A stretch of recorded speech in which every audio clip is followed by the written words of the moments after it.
사랑하는 교우 여러분, 오늘은 2021년 4월 27일 화요일 아침입니다. 지난 주간 우리가 또 예배를 드리고 오늘 어제 월요일, 오늘 화요일 처음으로 또 이번 주 아침 묵상을 시작합니다. 아침 묵상은 사무엘하를 중심으로 계속해서 하나님의 음성을 듣는 시간으로 갖겠습니다. 오늘은 사무엘하 4장 1절부터 12절까지에 있는 말씀입니다. 그리고 우리가 함께 부를 찬송은 285장입니다. 주의 말씀 받은 그날 285장입니다. 사무엘하 4장 1절부터 12절까지에 있는 말씀을 통하여 우리가 하나님의 음성을 들어보도록 하겠습니다. 먼저 사무엘하 4장 1절부터 12절까지 있는 말씀을 제가 새 번역으로 읽도록 하겠습니다. 여러분들도 미리 사무엘하 4장을 찾으시고 함께 읽어 가도록 하겠습니다. 4장 1절부터입니다. 사울의 아들 이스보셋은 아브넬이 헤브론에서 죽었다는 소식을 듣고서 그만 맥이 풀리고 말았다. 이스라엘 온 백성도 두려움에 사로잡혔다. 이때 사울의 아들 이스보셋에게는 군 지휘관이 두 사람이 있었는데 한 사람의 이름은 바하나요, 또 한 사람의 이름은 레갑이었다. 그들은 부에롯 사람 림몬의 아들로서 베냐민 사람이다. 부에롯 사람도 베냐민 족속으로 역임을 받았는데 일찍이 부에롯 주민이 기타임으로 도망가서 오늘날까지 거기에 머물러 살고 있기 때문이다. 사울의 아들 요나단에게는 두 다리를 저는 아들이 하나 있었다. 사울과 요나단이 죽었다는 소식이 이스라엘에 전해졌을 때 그는 겨우 5살이었다. 유모가 그를 업고 도망할 때 서둘러 도망하다가 그만 떨어져서 발을 절게 되었다. 그의 이름이 르비보셋이다. 부에롯 사람 림몬의 두 아들 레갑과 바하나가 이스보셋이 있는 왕궁으로 갔다. 그들은 한창 더운 대낮에 그곳에 도착하였는데 때마침 이스보셋은 낮잠을 자고 있었다. 그들은 밀을 가지러 온 사람처럼 꾸미고 대궐 안으로 들어가서 그의 배를 찔러서 죽였다. 그런 다음에 레갑과 그의 동생 바하나는 도망하였는데 그들이 대궐로 들어갔을 때 왕은 침실에서 침대에 누워서 자고 있었다. 그래서 그들은 왕을 죽이고 그의 머리를 잘라낼 수가 있었다. 그들은 그의 머리를 가지고 나와 밤새도록 아라바 길을 걸어서 헤브론으로 갔다. 거기에서 그들은 이스보셋의 머리를 다윗에게로 들고 가서 말하였다. 임금님의 생명을 노리던 원수 사울의 아들 이스보셋의 머리를 여기에 가져왔습니다. 주님께서 높으신 임금님을 도우시려고 오늘에야 사울과 그의 자손에게 벌을 내려서 원수를 갚아 주셨습니다. 그러나 다윗은 보에롯 사람 림몬의 아들 레갑과 그의 동생 바하나에게 이와 같이 대답하였다. 온갖 죽을 고비에서 나의 생명을 건져주신 확실히 살아계신 주님을 두고 맹세한다. 전에 사울이 죽었다는 소식을 나에게 전하여 주고 자기는 좋은 소식을 전한 것으로 여긴 자가 있었다. 나는 그를 붙잡아서 시글락에서 죽였다. 이것이 내가 그에게 준 보상이었다. 하물며 흉악한 자들이 자기 집 침상에서 잠자는 어진 사람을 죽였으니 내가 어찌 너희의 살인죄를 벌하지 않을 수가 있겠느냐. 그러므로 나는 이제 너희를 이 땅에서 없애버리겠다. 다윗이 젊은이들에게 명령하니 젊은이들이 그 두 사람을 죽이고 그들의 손과 발을 모조리 잘라낸 다음에 그들의 죽음을 헤브론의 연못갓에 달아메었다. 그러나 이스보셋의 머리는 가져다가 헤브론에 있는 아브넬의 무덤에 묻었다. 아멘. 우리 함께 기도하겠습니다. 하나님 아버지 감사합니다. 오늘도 화요일 아침 새로운 아침을 우리에게 허락하여 주셨음을 감사합니다. 오늘 하루도 주님과 동행하는 복된 하루가 되게 주님 인도하여 주시옵소서. 오늘도 사무엘하 4장을 통하여 우리에게 들려주시는 주님의 음성에 귀를 기울이고자 합니다. 성령으로 저희들과 함께하여 주셔서 우리의 귀를 열어주셔서 주님의 음성을 듣게 하시고 우리의 눈을 들어서 주님의 귀한 신비스러운 세계를 바라볼 수 있는 오늘 우리들이 다 되게 하여 주시옵소서. 예수님의 이름으로 간절히 기도를 드립니다. 아멘.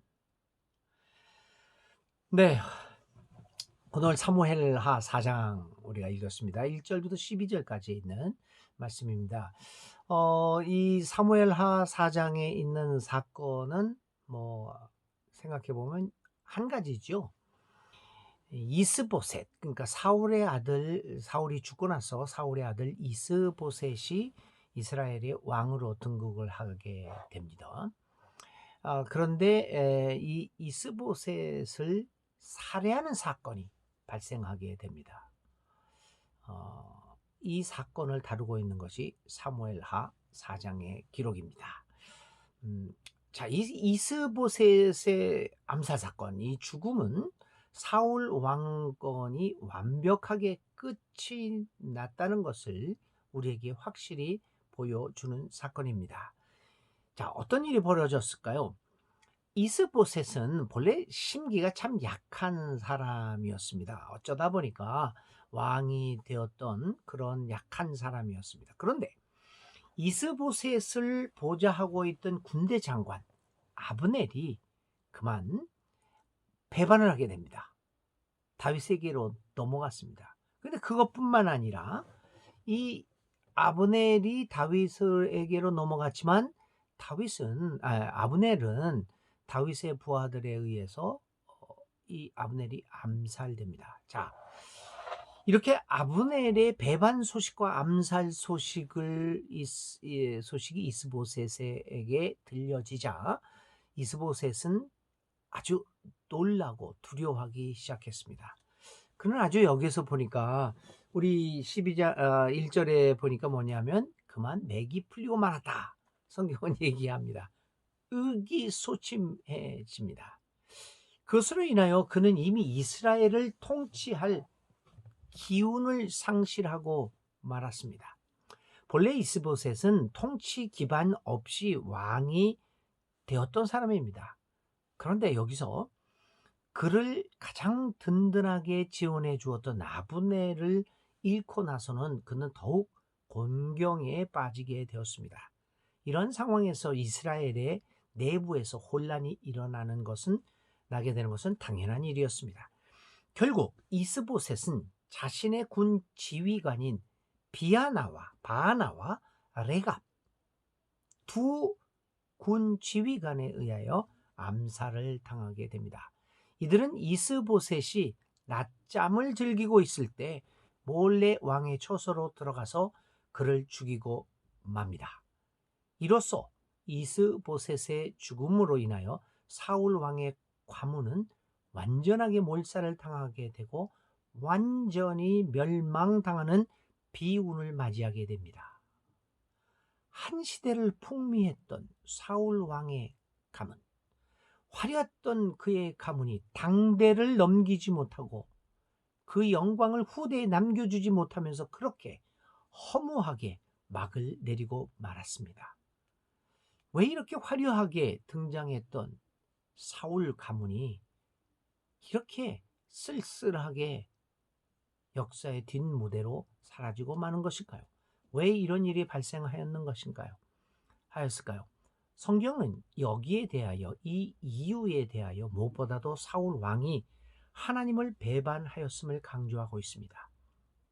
하나님을 배반하였다는 의미는 무엇보다도 삶의 주인으로 자신을 삼는 것을 의미하고 있습니다.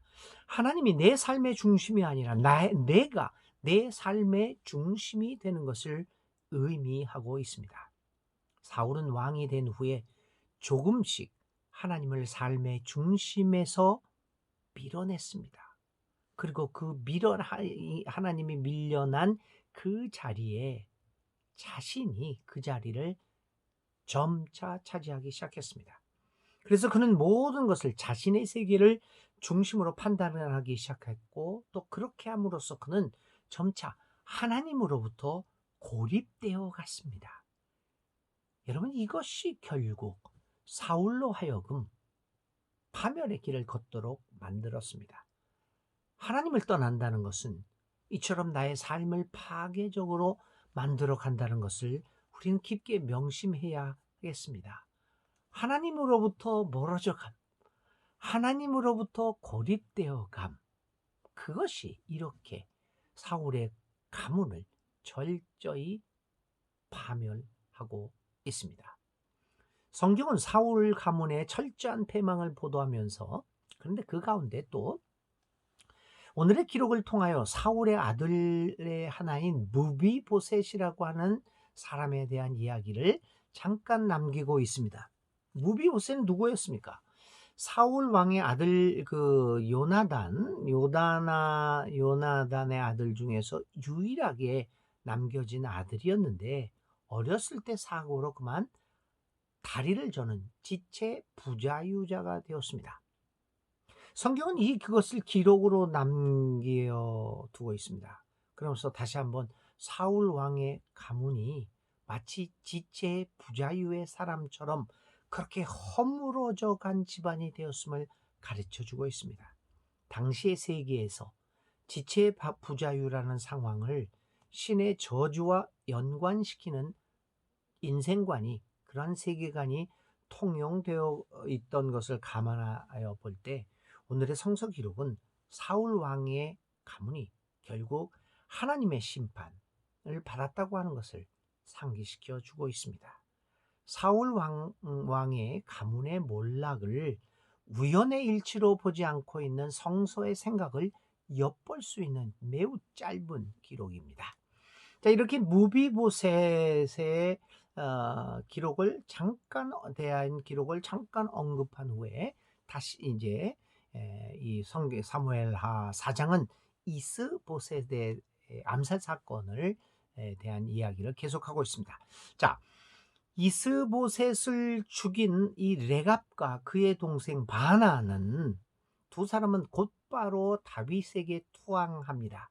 그들은 다윗에게 이스보셋의 머리를 바치면서 충성을 맹세합니다. 그리고 8절에 이렇게 말합니다. 임금님의 생명을 노리던 원수 사울의 아들 이스보셋의 머리를 여기에 가져왔습니다. 주님께서 높으신 임금님을 도우시려고 오늘에야 사울과 그의 자손에게 벌을 내려 원수를 갚아주셨습니다. 이들이 하는 말을 귀를 기울여 보십시오. 주님께서 높으신 임금님을 도우시려고. 그러니까 이 레갑과 바나가 얘기하는 것은 자기들이 이스보셋의 목을 잘라온 것은 하나님이 다윗을 도우려고 하는 것이다. 이것이 하나님의 뜻이었다라고 하는 것을 강변하고 있습니다. 이렇게 이제 이야기를 합니다. 그런데 이스보셋을 살해하고 온 이 두 사람의 행위를 다윗은 좋지 않게 보고 있습니다. 그리고 그들을 받아들이지 않고 마침내 이 두 사람을 배신자로 낙인 찍고 처형해 버리고 맙니다. 다윗의 말을 들어봅시다. 전에 사울이 죽었다는 소식을 나에게 전하여 주고 자기는 좋은 소식을 전한 것으로 여긴 자가 있었다. 나는 그를 붙잡아서 시글락에서 죽였다. 이것이 내가 그에게 준 상이었다. 하물며 흉악한 자들이 자기 집 침상에서 잠자는 어진 사람을 죽였도다. 내가 어찌 너희의 살인죄를 벌하지 않을 수가 있겠느냐. 그러므로 나는 이제 너희를 이 땅에서 없애버리겠다. 사실 여러분, 겉으로 보면 레갑과 바나 이 두 사람은 다윗을 위해 일을 해준 것이 아닐까요? 다윗이 왕권을 확립하고 남과 북, 다시 말하면 유다와 이스라엘을 포함하여 통일된 왕국의 왕으로 살기 위해서 제거해야 할, 그리고 가장 꺼림직하게 여길 수 있는 사울 왕의 가문을 완벽하게 멸절시키는 좋은 일들을 이 두 사람이, 다윗은 손에 피를 묻히지 않고 철회해 준 것이 아닙니까? 이들이 이 흉악한 일, 오히려 힘든 일을 대신해 준 것이 아닙니까? 다윗에게 이 일이 좋은 일이 아닙니까? 도대체 다윗은 어떤 생각으로 그것을 좋은 일로 보지 않고 이 두 사람을 흉악한 일을 한 사람이라고 정죄하고 있는 것일까요? 먼저 다윗은 이들이 한 행동이 대의 명분이 아닌 자신들의 개인적인 이익을 추구하기 위한 것임을 간파했습니다. 비록 이들이 주님의 뜻이라는 말을 앞세우고 있지만 그것은 결코 주님을 위한 것도 또 주님의 뜻에 의한 행동이 아님을 다윗은 보았던 것입니다.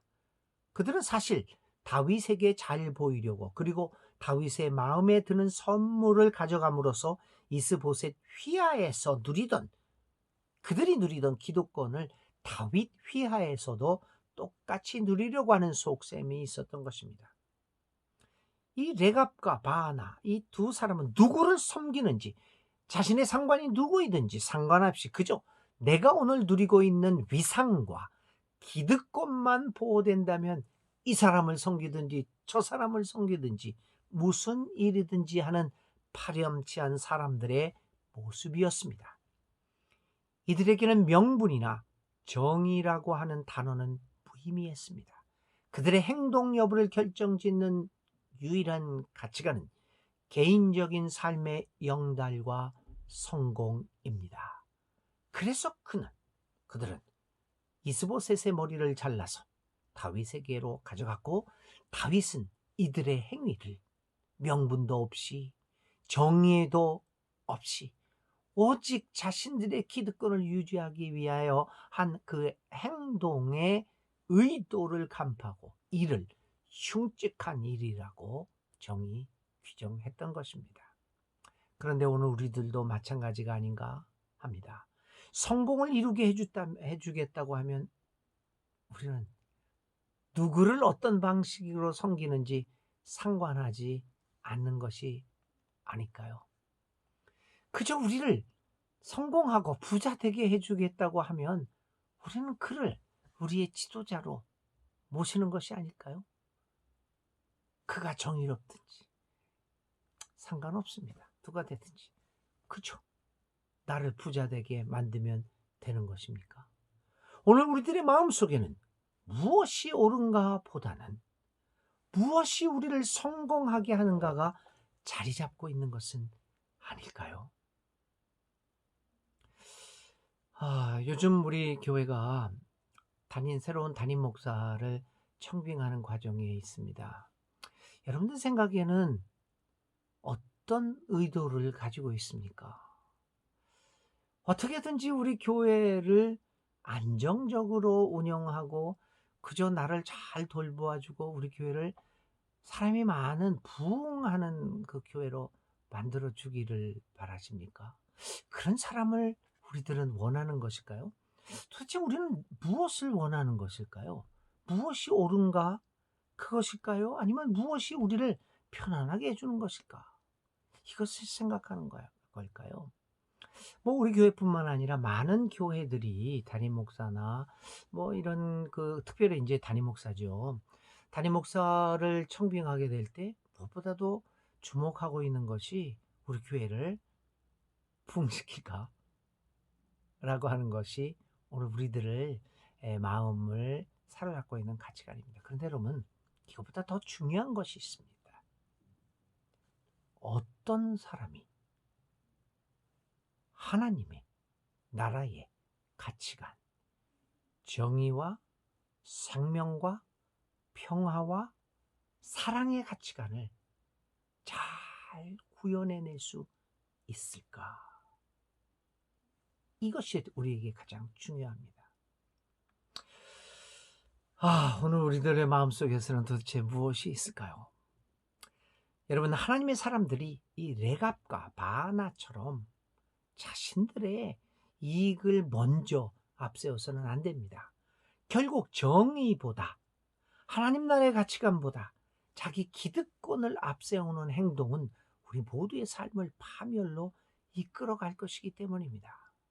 여러분, 오늘 한국교회에서 일어나는 여러 가지 일들, 아들에게 물려주는 세습의 문제, 여러 가지 그런 문제들이 어디서 나왔습니까? 하나님의 나라의 가치관을 누가 잘 이어나갈 것인가? 그것을 어떻게 구현할 것인가라고 하는 생각보다는 내 교회를 어떻게 안정시켜 나갈 수 있을까? 여기에 중점을 두고 있기 때문에 세습도 감행하는 것입니다. 우리들이 이래서는 안 됩니다. 그래서 이런 행동을 한 레갑과 이 바하나는 다윗에 의해서 처벌을 받고 말았습니다. 두 번째로 다윗은 무엇보다도 이들의 행동이 비겁한 것이었기 때문입니다. 그들은 이스보셋이 낮잠을 자는 동안 그를 찔러 죽이고 말았던 것입니다. 다윗에게 찾아와서 당당하게 자신의 입장과 생각을 말하면서 나는 이스보셋을 섬기지 않고 다윗 당신을 섬기겠소 말하던 아브넬의 행동과는 차이가 있는 것입니다. 이들은 배신을 한 것이고 아브넬은 선택한 것입니다. 그러기에 이 두 사람의 행동은 다윗이 보기에도 정당한 것이 아니었습니다. 아무리 목적 달성을 위한 것이라고 할지라도 정당한 방법과 행위를 통하지 않은 것은 다윗은 받아들일 수가 없었던 것입니다. 목적이 수단을 정당케 하는 마키아벨리즘은 하나님의 나라의 가치관과 병립되어질 수 없는 것이며 특히 하나님 나라를 이루는 방법과는 상관이 없는 것입니다. 우리는 곧잘 주님의 뜻을 앞세우곤 합니다. 그러나 그것을 이루는 방법이 정당하지 않다고 한다면 아무리 주님의 뜻을 이룬다고 하는 고상한 목적을 가지고 있다고 하더라도 진정한 의미에서 그것은 주님의 뜻이 될 수 없음을 깨달을 수 있어야 할 것입니다. 다윗은 이 두 사람을 처형함으로써 이러한 방식의 삶을 용납하지 않겠다는 입장을 분명히 합니다. 다윗으로서는 하나님의 방법이 아닌 것을 받아들일 수 없었습니다. 그뿐만 아니라 왕권을 확립하기 위해서라도 초기에 정당치 못한 일을 한 이 사람들을 용납할 수 없었던 것입니다. 이렇게 함으로써 다윗은 왕으로서의 권위를 점차 확보해 나가고 있었습니다. 권위의 확보, 그것은 어떻게 이루어지는 것입니까? 험악한 행동? 권력의 행사? 강력한 힘의 사용으로 권위가 확보되는 것이 아닙니다. 권위는 무엇보다도 정의로운 삶의 모습, 거기서 비롯될 수 있는 것임을 우리는 명심해야겠습니다. 오늘 믿는 이들이 하나님의 뜻대로 정의롭게 살아가게 될 때 우리는 세상을 향하여 권위를 회복할 수 있을 것입니다. 그리고 세상은 우리를 결코 가볍게 여기지 못할 것입니다. 사랑하는 교우 여러분, 오늘 화요일도 하나님의 나라의 가치관 속에서 정정당당하게, 투명하게, 그리고 하나님의 사람답게, 아름답게 살아가는 하루가 되시기를 주님의 이름으로 축원드립니다. 기도드리겠습니다. 하나님 아버지 감사합니다. 오늘 이스보셋이 레갑과 바나에 의해서 암살되어지는 과정을 봅니다. 그들이 정당치 못한 방법으로 자신의 기득권을 유지하려고 했지만 결국 그것을 간파한 다윗, 하나님에 의해서 심판을 받고 멸망하게 됨을 다시 한번 보게 됩니다. 사울이 또 하나님을 떠남으로써 하나님으로부터 고립됨으로써 그의 가문이 철저히 멸망당하게 되었음을 보게 되었습니다. 하나님, 이러한 역사의 교훈을 바라보면서 우리가 정당하게, 정의롭게 살아가야 함을 깨닫습니다. 주여 성령님, 우리와 함께하여 주셔서 오늘도 우리가 정당하게 살아가는 모든 교우들 건강하고 행복한 하루가 되게 하여 주옵소서. 예수님의 이름으로 간절히 기도를 드립니다. 아멘. 네, 오늘의 실천입니다. 오늘 내가 추진하고 있는 일에 있어서 방법의 정당성에 대하여 생각해보자. 아무리 좋은 목적을 가지고 있다라고 하더라도 방법이 정당하지 않다면 그것을 당장 한번 포기해보는 실천을 해볼 수 있기를 바랍니다. 오늘 하루도 여러분 건강하고 행복하게 주님의 은혜 가운데서 주님 안에서 하루 살아가시기 바랍니다. 여러분의 가정과 여러분들의 자녀 하시는 일을 위해서 저는 또 오늘 하루도 열심히 여러분들을 생각하며 기도하겠습니다. 또 여러분들 오늘도 또 이번 주일도 잊지 말 기도는 우리 교회를 위해서 기도하시기 바랍니다. 특별히 후임 담임 목사님, 좋은 목사님, 하나님의 뜻에 맞는 그러한 목사님을 모실 수 있도록 우리들에게 눈을 열어 주십시오 라는 기도를 오늘 하루도 드리시기 바랍니다. 네, 그리고 건강한 또 행복한 하루 되세요.